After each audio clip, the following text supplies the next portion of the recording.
Gracias amigos por seguir en nuestra sintonía. Les contábamos que se encuentra con nosotros Carlos Rivera. Dile que en realidad lo que yo le estaba diciendo, Carlos, gracias por estar con nosotros, es casi una lista de lavandería en el buen sentido, tratar de hacerla lo más comprensible para los televidentes, porque el frente judicial se ha abierto, ¿no? Una cantidad de temas de conversación que yo creo que es muy importante poder tener su opinión y comprenderlos. Uno es la absolución de Rómulo León, la confirmación en realidad de la absolución de Rómulo León en el caso Petroaudios. Esto, por supuesto, fue un caso que despertó muchísima controversia. En su momento se cayó el gabinete Jorge del Castillo, persiguió, vamos a decirlo así, entre comillas, al gobierno de Alan García, y ahora lo que define el Poder Judicial es que al final esto se trataba de una gestión de intereses. Aquí puede haber seguramente responsabilidades distintas según los actores. Pero el hecho es que yo recuerdo, por ejemplo, que el señor Quimper, ¿no?, tan recordado, tan característico, pues él era parte del directorio de Perupetro en ese momento. Entonces, estar coordinando tan alegremente con un lobista, pues tampoco es que uno diga aquí no pasó nada. ¿Cómo estás? Gracias. Gracias. Sí, bueno, si eso hubiese ocurrido en estas circunstancias, con un poco las reglas y la jurisprudencia que el sistema anticorrupción ha venido definiendo, en realidad el destino del caso tendría que ser otro bastante diferente. Lo que ayer hemos tomado conocimiento en esta sentencia como de 80 páginas es que en concreto no pasó nada. No pasó nada absolutamente. O sea, más allá del escándalo político y la crisis que generó, en realidad el resultado judicial es que no ocurrió absolutamente nada.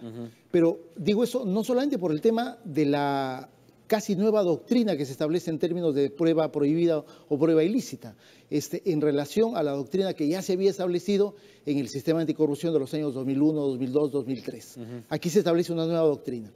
Pero adicionalmente, en cuanto a los delitos que en realidad estuvieron siendo juzgados, el delito de negociación incompatible y otros tantos delitos contra la administración pública, la conclusión general que tiene la Corte Suprema en realidad es una confirmación de lo que ya la Sala Superior había establecido, que en realidad no había indicio ni forma de adecuar en términos de las figuras delictivas ninguna de las conductas que se habían analizado, tanto de quienes eran funcionarios de Perupetro, eso es lo de que los me parece lobistas tipo complicado. Rómulo León y de los funcionarios o ejecutivos de la empresa petrolera Discovery.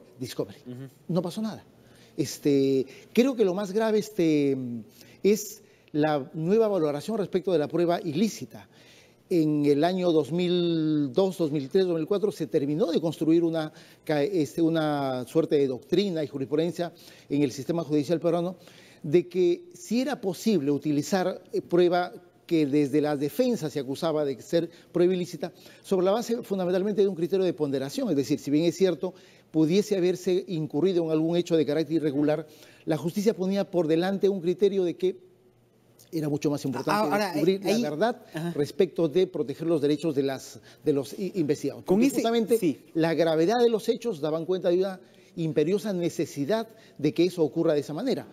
Si hubiese impuesto el criterio que el día de ayer ha consagrado la Corte Suprema, los Vladivideos nunca hubiesen podido ser utilizados. Eso yo le quería preguntar, y para seguir moviéndonos hacia los otros temas, yo en su momento tuve una suerte, no sé si llamarlo sensación o qué, pero en el caso Petroaudios, si bien reitero pues lo que evidentemente pues era una inconducta delictiva seguramente, ¿no?, en su momento sobre todo de los miembros del directorio y demás, al mismo tiempo detrás del caso Petroaudios había una pugna comercial. Así es. ¿No? Entonces, claro, una cosa es decir, Pinchi extrae los videos, por lo que fuera, o quien extrae ese primer video, Curi Montesinos, por las razones que fuera, de manera ilícita, evidentemente, y como usted dice, bueno, es una razón pues de interés público y obviamente tienen que ser considerados como prueba.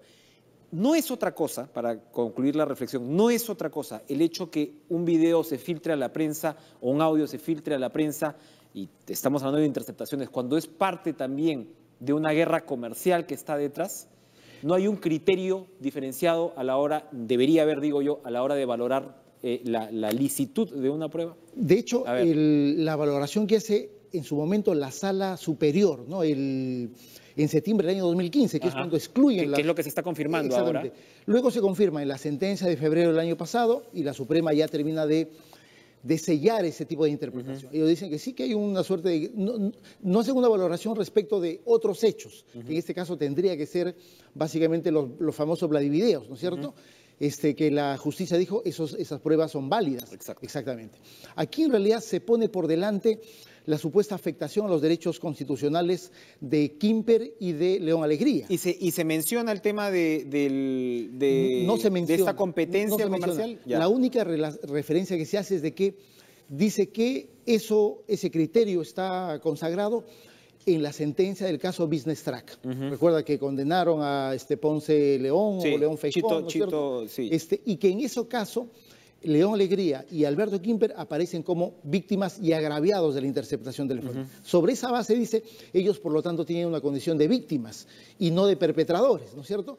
Y no se hace ningún análisis, Enrique, y eso me parece lo más grave, no se hace ningún análisis de cuál es el contenido de las conversaciones. Es decir, no son conversaciones privadas de carácter familiar. Se las anula sencillamente por el hecho de decir, oye, mira, la interceptación. aquí hay un criterio de protección del derecho fundamental a las comunicaciones o a la confidencialidad de las comunicaciones y por lo tanto eso permite determinar que la prueba, si se sustrae de manera ilícita, por lo tanto aquí eso es prueba prohibida y consecuentemente tiene que ser excluida del proceso judicial. Es una nueva doctrina. Así es. Y preocupante en su punto de vista. Y preocupante porque desde todo punto de vista esto va a afectar a muchos otros casos, sea de corrupción, capaz de lavado de activos inclusive, ¿no? El fiscal Luis Landa ha decidido modificar su acusación contra Daniel Urresti por el asesinato de Hugo Bustíos. Hasta ahora nos habíamos movido en el terreno, se ha pedido 25 años, ¿no? Sí.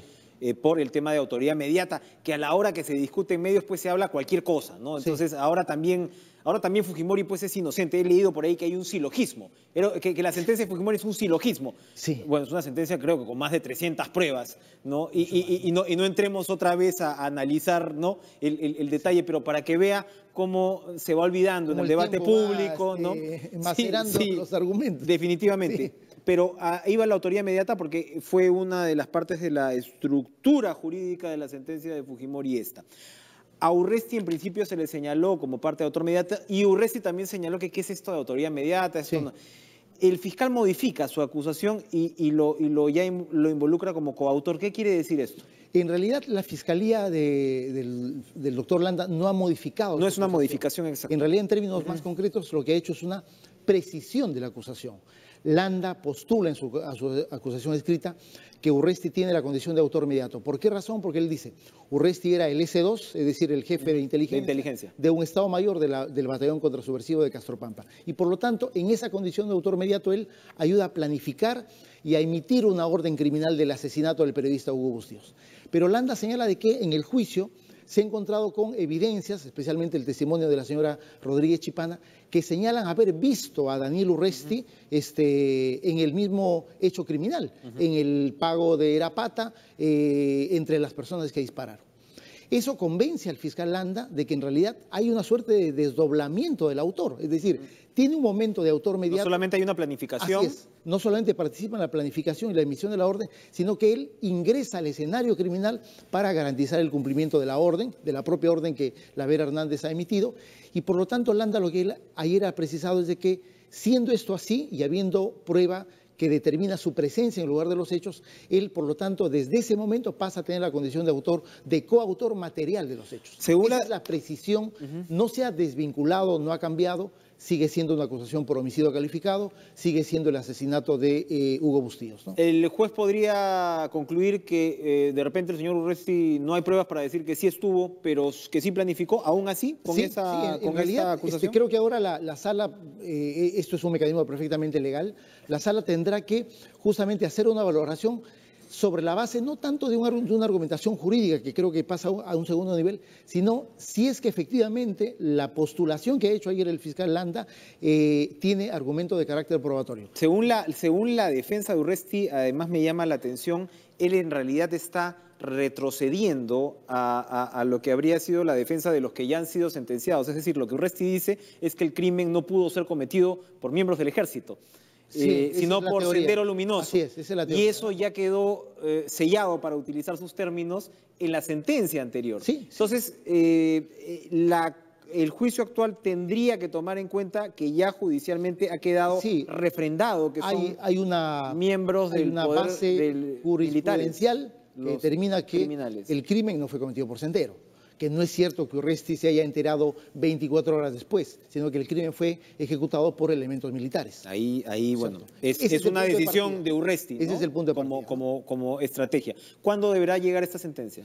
Mira, yo creo que esto va a retrasar unas 2 o 3 semanas la culminación del juicio. Yo supongo que capaz hacia mediados de septiembre ya se esté emitiendo una sentencia, ¿no? Enfrentamiento de Carlos Basombrío, ministro del Interior, con el Poder Judicial, o enfrentamiento, controversia, como querramos decirlo. Él dice, bueno, no definen el tema del mausoleo, la destrucción del mausoleo de Sendero en Comas, que yo entiendo es una preocupación también de la ministra de Justicia. Marisol Pérez Tello también ha expresado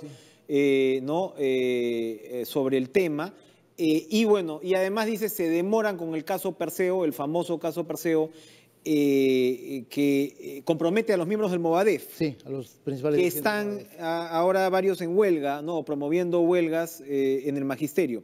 Entonces dice, se demoran por acá, se demoran por allá, no hay una conducta más expeditiva del Poder Judicial. ¿Cómo observa usted esa situación? Ahí veo 2 cosas, 2 hechos preocupantes. Uno, en el tema del mausoleo, Enrique, ha habido un peloteo, no soy yo, sino el otro, que la Fiscalía, el Poder Judicial o el municipio de Comas. Y en realidad ha sido un poco sorprendente, nadie ha querido intentar ingresar a resolver de manera frontal el tema. Eso es lo primero. Es decir, ¿se puede destruir este monumento respetando pues los derechos humanos de quien pueda estar enterrado, los deudos de los restos de ese lugar?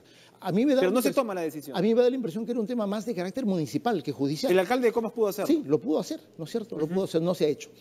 Pero me parece que si eso es preocupante, me parece que es mucho más preocupante que haya ese increíble enfrentamiento tuitero entre el ministro y el Poder Judicial. Lo de ayer en realidad ha sido para mí verdaderamente lamentable, ¿no? Ese llamado de atención que le hace desde la cuenta de Twitter del Poder Judicial al ministro del Interior, digamos, significa una cosa muy concreta. El doctor Duberlí está respondiendo directamente a las acusaciones. En realidad creo que no es un problema de competencia, sino un problema de cómo el Estado peruano enfrenta un riesgo de la reconstrucción del Sendero Luminoso. Ese creo que es el principal problema. Hace rato que ese mausoleo debería haber sido destruido. Exactamente. Hablando de que si los señores abogados del Movadef, ¿no? El señor Fajardo, el señor Crespo, son o no son, ¿no? Y resulta que ahora en el magisterio los sectores radicales de Proseguir, del CONARE, le están sacando de la cancha pues a Patria Roja. Mira, la declaración que hizo el domingo el ministro Basombrío en el sentido de que hay 5.000 personas aparentemente vinculadas al Movadef, o por lo menos que apoyan el Movadef. Mira, que firman los planillones. Es inaceptable. Es inaceptable. Uno no tiene por qué mandar a sus hijos con ese tipo de maestros, ¿no? Sumamente complicada. Ahora, el tema de este doble criterio del que hablábamos, de la sala de apelaciones, de la sala penal de apelaciones del doctor César Salguanaya. Sí. Entonces, de un lado vemos que el 24 de agosto van a liberar a uno, no son angelitos, son angelotes, son 2 mexicanos y un peruano involucrados en la incautación más grande de la historia, Carlos. Creo que, porque lo conversaba con Basombrío, me parece que es la más grande de la historia. Son casi 8 toneladas de cocaína. Lamentablemente tuvo que ver, se vio envuelto el nombre de un congresista, incluso el congresista León, que le había alquilado una casa a este narco mexicano. A estos los van a liberar. Así es. Es la misma sala que ha dicho que no, que Ollantumala y Nadine Heredia se tienen que ir para adentro, que bueno, es un caso que despierta mucha controversia, pero lo cierto es que en el caso de Humala y Heredia no hay juicio, todavía tampoco. Y por el otro lado, bueno, acá tampoco, pero estos son pues narcasazazos, ¿no? Y los están liberando. Entonces, ¿qué está pasando con esta sala? ¿Cuáles son los criterios para poder decir amplío la prisión preventiva o no? Porque en el caso del narcotráfico ya había un decreto de urgencia que posibilita en casos muy particulares que la detención preventiva se pueda ampliar. Casos como este. Por supuesto. A ver, narcotráfico, crimen internacional. ¿No se pone de acuerdo el Poder Judicial? Mira, sobre esa sala en particular hay en realidad casi un criterio por mes o por semana, digamos, si uno analiza las resoluciones que he ido emitiendo, en el caso Moreno, en el caso Heredia Humala, en el caso de los narcotraficantes mexicanos o colombianos, en realidad es difícil encontrar una línea de reflexión más o menos común en estas decisiones. Eso sí, sobre eso sí creo que hay que llamar la atención, porque digamos, finalmente en el sistema judicial tiene que haber pues, un criterio de predictibilidad. No puede ser para dónde sopla el viento. Algunas veces eres garantista, otras veces eres súper severo. Casi carcelero, ¿no? En fin. Pero luego, y a eso voy cuando te hacía el comentario de que si bien en el caso de Humala no hay juicio, pero en este tampoco, es que también es cierto que algo está ocurriendo en el sistema judicial en este tipo de casos de crimen organizado. No puede ser de que pasados 2 años, 3 años, no haya juicio. Digamos, es verdad.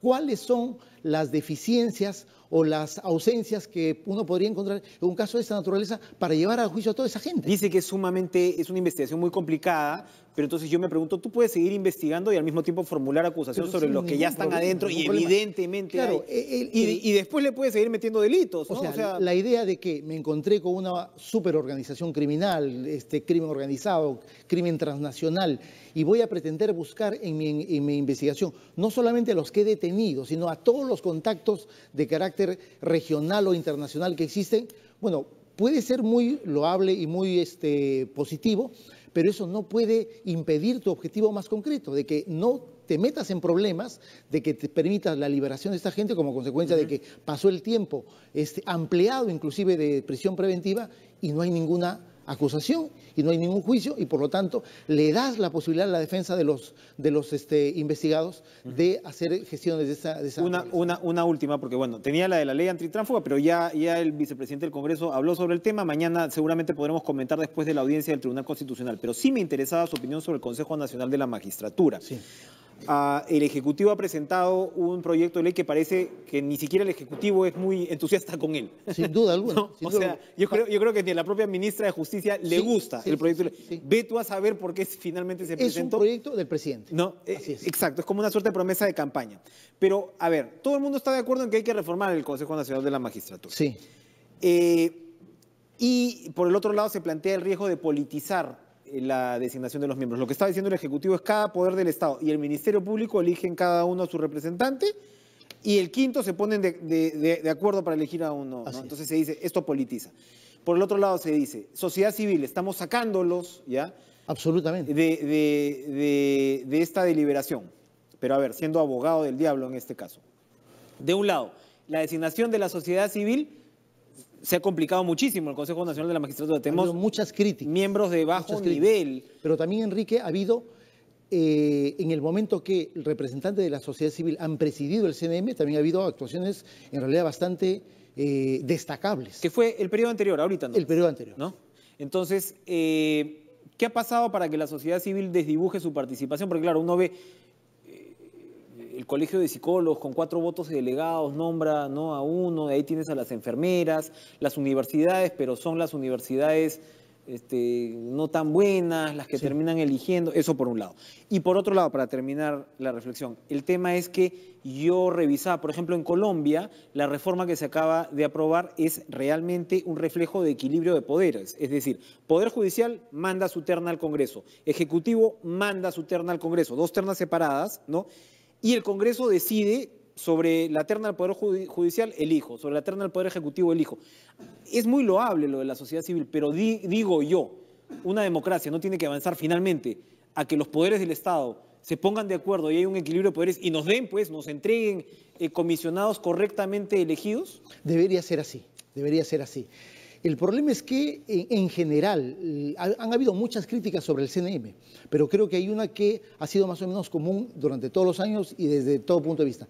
La politización y el proyecto presentado por el presidente de la República, lamentablemente, enfatiza en esa dirección. Digamos, los que habíamos escuchado las críticas de PPK como candidato a la presidencia de la República, en realidad iban en otra dirección, no en el sentido del proyecto que acaba de presentar. Y por lo tanto, pareciera que ahí hay una suerte de cumplimiento de promesa de campaña, pero en realidad completamente distorsionado lo que fue el espíritu de esa promesa, ¿no? Desde nuestro punto de vista, el CNM sí necesita una reforma urgente, sí necesita establecer mecanismos de transparencia respecto de los procesos de elección, tanto de los representantes de los poderes del Estado, me refiero al Poder Judicial, al Ministerio Público, pero también un proceso de mejora y de transparencia respecto de la selección de los candidatos de la sociedad civil. Digamos, creo que no es posible en este momento permitir de que se excluya a los representantes de la sociedad civil. Creo que sí es cierto, se necesita un proceso mucho más intenso de transparentar para que no lleguen personas que inmediatamente, inclusive como en algún caso, ni siquiera pudo sentarse en el sillón del CNM porque ya fue masacrado como consecuencia de la su hoja de vida. Historia bastante cuestionable que tenía. Bien. Pero tiene que haber un proceso de reforma. Capaz lo único positivo de este proyecto es que ha abierto el debate sobre un tema que en el último año en realidad estaba ahí simplemente pendiente, pero no estaba presente en la mesa de debate. Esperamos que se abra el debate. Carlos Rivera, muchas gracias, Gracias, por acompañarnos esta mañana. Vamos, Jennifer, con información.